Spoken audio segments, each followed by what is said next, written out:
Hi, I'm Rob the accountant. It's Sunday. I believe today's date is the 15th of January, 2023. Uh, this podcast, I'm going to grab a little bit of a format to it. I'm going to have what I call the Rob Report weekly, and it's not going to be on your general political stuff. It's more on the financial things. I think there's enough people running enough political things out there that what I always like to do in life is try to help people move forward with something, somehow, some way. So before I start tonight, I wanted to tell everybody I'm a little disappointed in myself. I forgot it was Martin Luther King Jr. Day tomorrow. It's a federal holiday, and it affects me because the post office is closed, and we have a lot of company checks going out for others. And you know, it's not something that I would have forgotten before, but we live in a world where everything is so muddled, and we forget, just basic history. So. Now, I just think it's important as a brown person to, one, this is a great individual. And, people can have their views of him one way or another. The other thing is he was assassinated. And, assassinated in America for advocating for the rights of others, specifically black people. And, we can't, sometimes with everybody else's rights and how everybody feels. And, everyone's entitled to, if somebody's stopping you from something that your neighbor has or somebody else has, that's 1,000% wrong. Okay. But, we're talking 50 years ago. There was a systematic push in this country to keep a group of people from voting, from accessing facilities. They were separate but equal. They were colored schools. It is a fundamentally different thing, and it doesn't put down anybody else's struggle. But the last time I checked, I don't know if people were hanging off of trees for all their other beliefs, right? So. What I wanted to do is just have everybody remember tomorrow is Martin Luther King Jr. Day. Take some time to get to know the man. He was a beautiful speaker. I think we need, as brown people, more people like him today. We don't have it. And so then I'm going to jump over to another person because I think it's important to talk about Kalief Browder. And Kalief is somebody who he's just one of those people that, when everybody complains about bail laws in the United States of America, they don't understand that the courts are for everybody, but you can only access them if you have money. So this could be true everywhere, but generally a poor place in Kentucky is going to serve a different group of people than a poor place in New York City. Kalief Browder was arrested for a misdemeanor charge. I don't even know, so the facts are not really relevant in this case to me, because he was arrested and because he didn't want to take a plea bargain. He basically got stuck in jail for 3 years. And you can go to YouTube.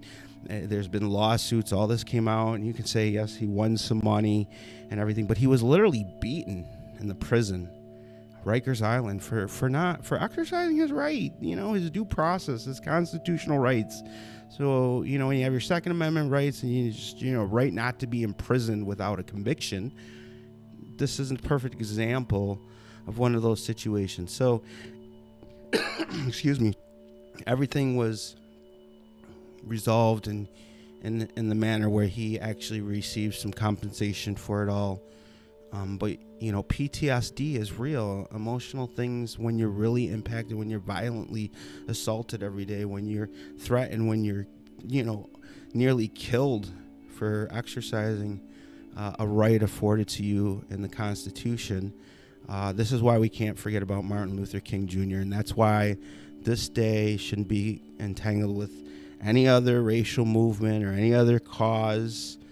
This is very specific, and it's part of America. It's the foundation of the Civil War. Okay, this isn't how people feel. These are real acts by one group of people towards another group of people. Hoses, sicking dogs, hanging people from trees. So this is real. So, and the Caliph's just present day. So, when you look at this, the situation is in 2010, 2008.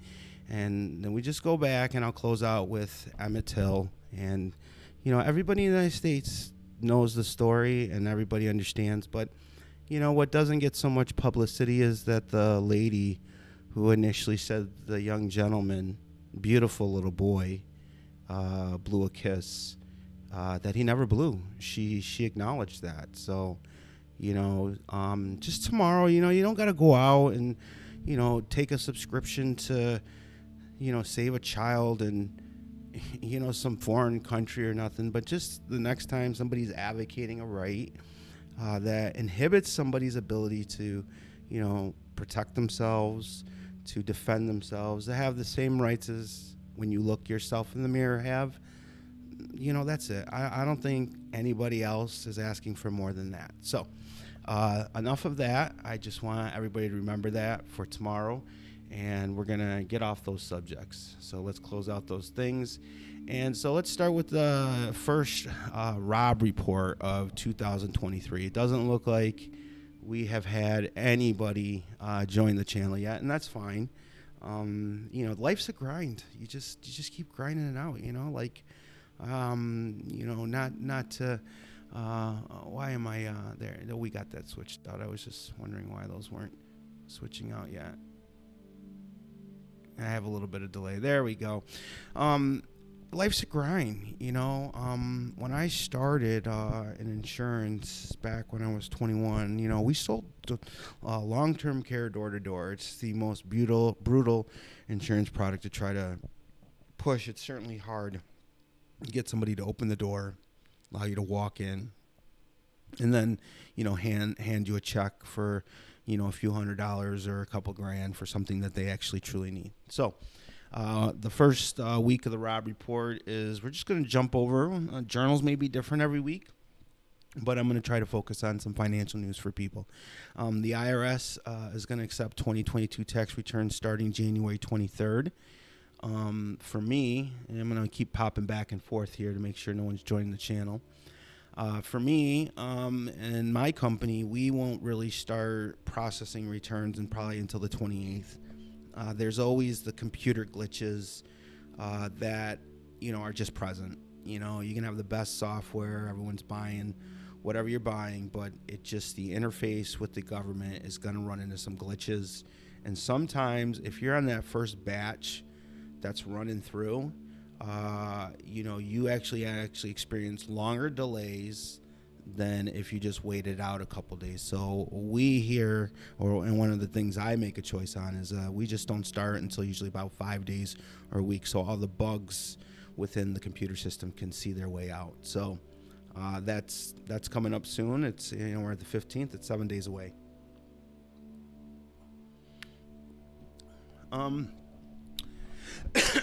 I'm unfamiliar if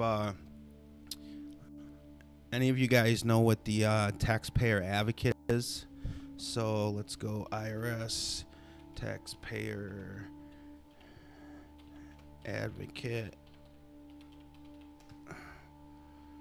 Oh, I'm really good at spelling today. Yeah.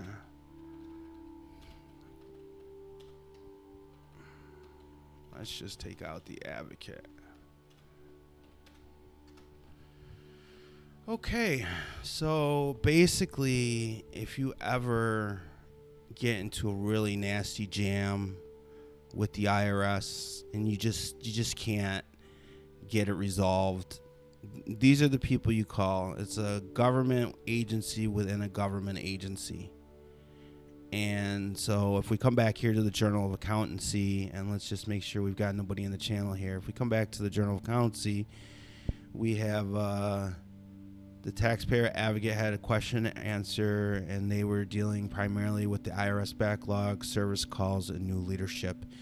And so that's one of the things where on the political front, if you look at Kevin McCarthy, it's just it's okay to have a divided government and it's okay to sit there, but if they don't figure it out, then what really happens is all your refunds, the money that they've taken from you all year round, it gets delayed until they figure it out. So it's not the best time for them to be arguing, especially if you're getting a refund. Now, if you owe money, for me and some other people that I know, and I'm not saying I owe money and generally owe a ton of money, we'll extend the tax return until October so that, we're not even really dealing with it. I think, from my own personal client list, a majority of the businesses, they won't file until October. So they're just going to wait another 9 months because there's no sense in rushing the tax filing when you owe money, right? So, and if you're a business or a corporation,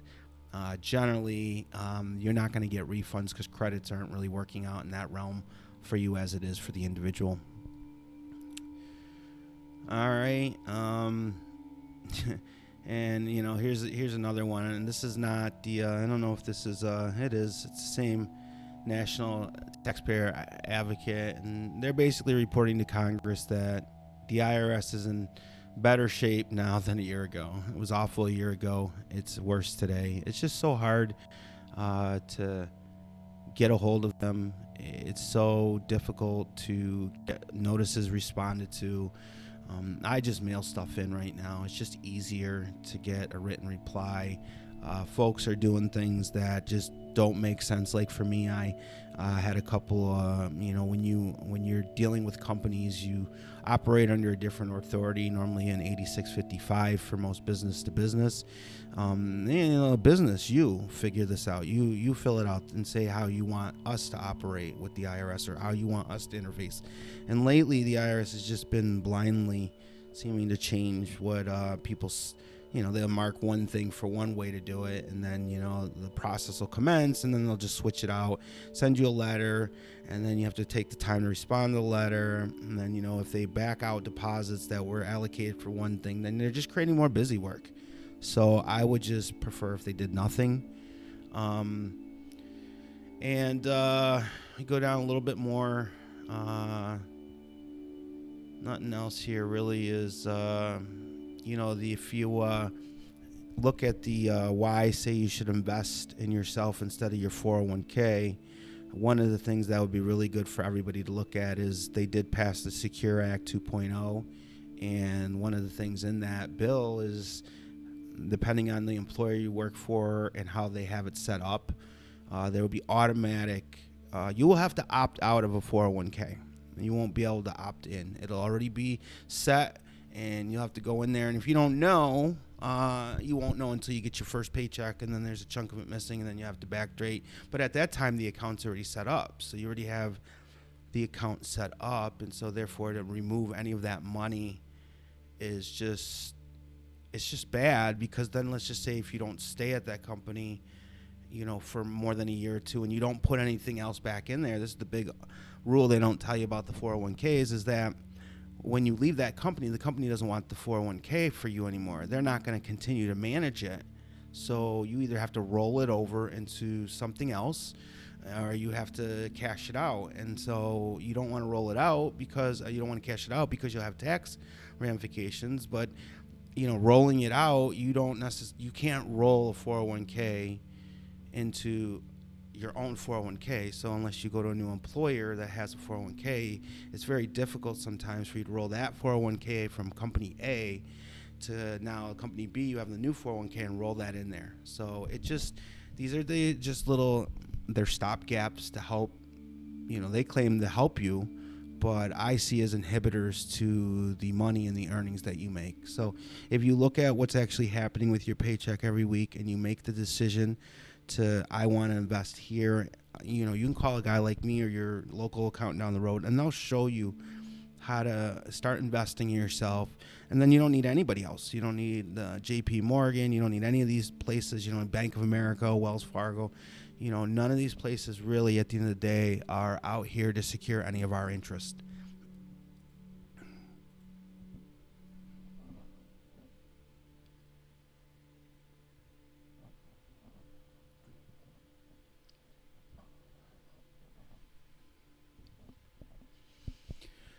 Oh, my camera still hasn't shown up. This is wonderful. It's so funny to see the delay and your latency, the radio waves. But okay, so we're gonna jump over here now to the other thing. So when we when I have uploaded some other videos here, I have a lot of, it may seem like negative direction towards the investment market and the 401k market, and I do.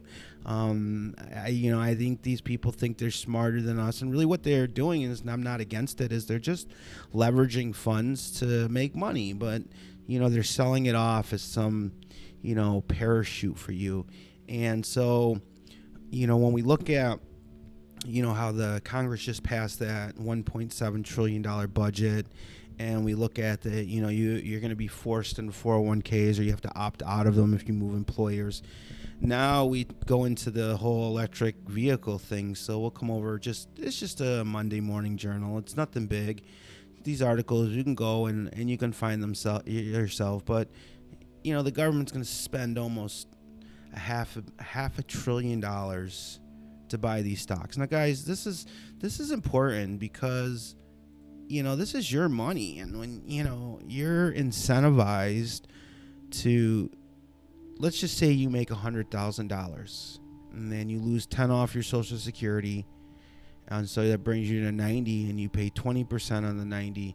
So you're at $18,000, right? There's where it is. Okay, that's your actual net tax rate. So, however, the claim is if you put money in there, you're going to save money. So right there, you're paying now on the 90. You're already paying $18,000, right? So you're short $18,000, right? So you take the 90 and let's just make it 20. You're at 70. So their theory for you is, just if you can cap out, and I don't think you can cap out at the 17% or the 21% with another 20, but let's keep it simple. If you put another 20 in there, right, you're now at 50. So now you've gone from 50 to 70 to 90, right? You've lost $40,000, right? You have 20 locked up in an account that you can, right? Now that 20, it's 20, but you're saying 10% of that is 2,000, 20% of that is 4,000, right? So the net savings to you is $4,000. That's it. You still kicked out the other 18,000 minus 4. You still threw out $14,000 out to the government. So what you saved was $4,000 approximately, right? But you've already lost the 14, you've already lost the 10 in Social Security, and now you threw another 20 into a designated account that you can't touch come hell or high water until you're 59 years old. Why? I'm telling you, if people take their own money, go start a landscaping company. Go buy a nice John Deere mower. It'll save you a couple bucks on your W-2. Go down the street. Instead of Billy Joe coming down to, cut your lawn for $10, help him launch his business using all your equipment. There are thousands of ways that you can do it. And my argument with folks is that where you put the money, you don't really have a choice because your employer has dictated that. And nobody has true open architecture in a 401k, which means you can buy anything. But why I came to this article here is because I like people to trust, but I want to verify things. And you look at this, $391 billion in these stocks. And I used to say, oh, well, gas is very expensive. Maybe we would open the Keystone Pipeline. I mean, I'm an environmentalist, but maybe we would want some gas so that it could be cheaper. No. Let's look at what they go and do. NextEra Energy. Look at this. Okay? It's a pipe dream. There's just no way in the northern states where you have all this winter that you can do anything without a substantial amount of natural gas. It's just impossible. There has to be something. The grid does not have the ability. There's not enough wind and solar. But look at Look at, they want you to forego an additional $4,000 that you already want to send to them, and they want you to clip away $20,000 in your 401k so you can invest in this kind of crap and you can lose it, right? Because your 401k says clearly you can lose all your money. That's real effort. You got up on Monday morning, it had a snowstorm, you had a rainstorm in California, it's flooding everywhere, but you still got to go to work. So all these acts are real acts today, but the money going into this account you can't touch for 20 or 30 years. And here we go. Number one, government's gonna take some of that money and they're gonna go buy some solar energy and wind energy. Now let's see, maybe they get a little bit better. Oh no. Number two target is more. They're gonna give, and folks, if you actually go and look at these companies, so I don't know what states they're, if people actually gave me the companies where they were organized. Some states actually, they charge for you to get the data, but it's public knowledge. They might have to pay $2 or $3 to get it. I know New York State, DOS. I'll just show you folks here. Corporate database. You can search anyone, and for New York, you just come here. And somewhere you can search, but every state has it. Some states may make you climb through more loops to get it. Excuse me, but you can, if we could pull all these companies, I bet you half a dozen to one that most of these companies aren't older than 5 years old. So the government's going to give them, excuse me, almost $400 billion. But they won't invest in your neighbor. All right, let's go check out number 3. Ooh, look at battery. They can do batteries that are very poisonous. They're not green. They hurt people.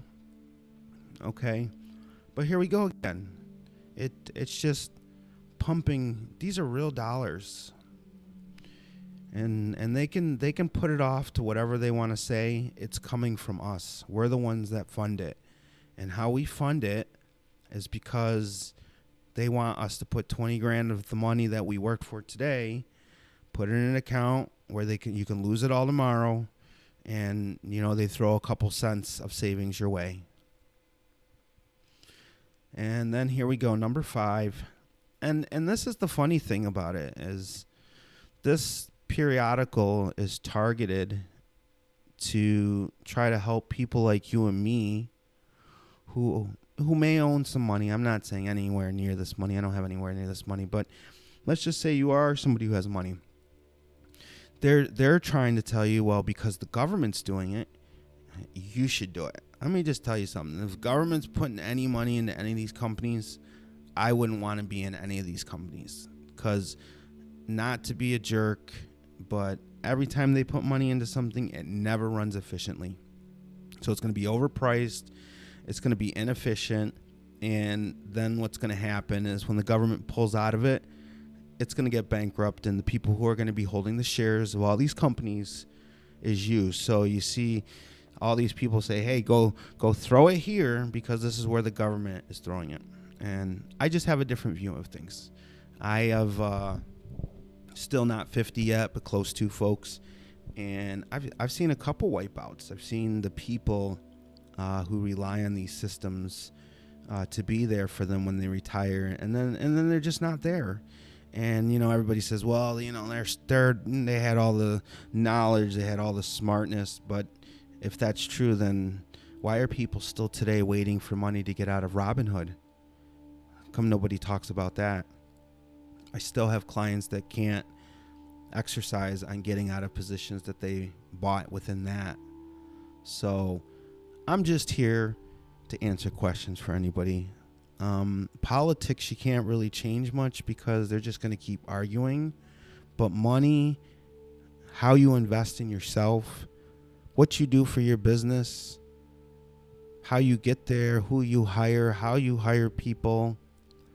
It was kind of funny. I don't recall who, and I would probably get it wrong, and I don't want to be misquoted, but I think it was one of the Home Depot founders. He went on a rant a week ago about, how terrible everything is in America now because Home Depot can't, hire everybody at pennies and make them work, terrible hours forever and ever.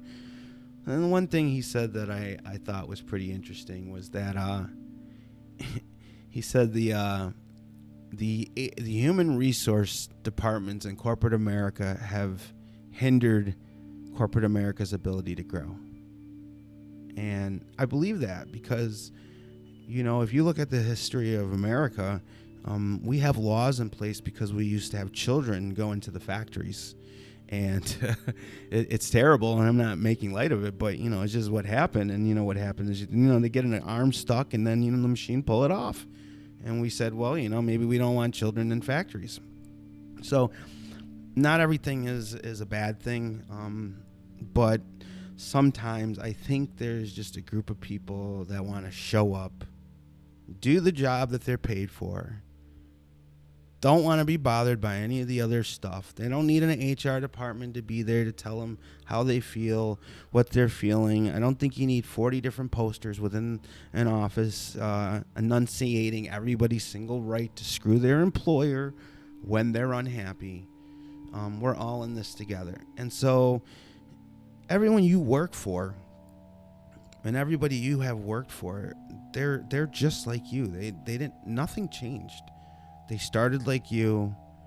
They just, at one point in their life, they said, I don't want to be an employee no more, and I'm going to make the jump. And that's what I'm here for. I'm Rob the accountant. I'm going to try to see if I can pan out this live stream a little bit better. I don't know if I should go over to Twitch. I have some tech issues with the cameras. I have some tech issues with the lighting. And I got this one at least recorded for the half hour tonight. So I hope I can get it posted up and edited. Probably won't get it edited too much, just throw some music in there. But I like talking to you folks. I hope I can get some folks to jump into the channel, talk to me, ask things that will help you succeed. And then, instead of Grant Cardone and Gary Vee and all these people, always selling us a hope and a dream. Maybe if you have an idea for yourself that you've been working on, you can talk to a guy like me and I can show you how to bring it to market. Thanks again for listening. I hope you folks have a great night. Bye.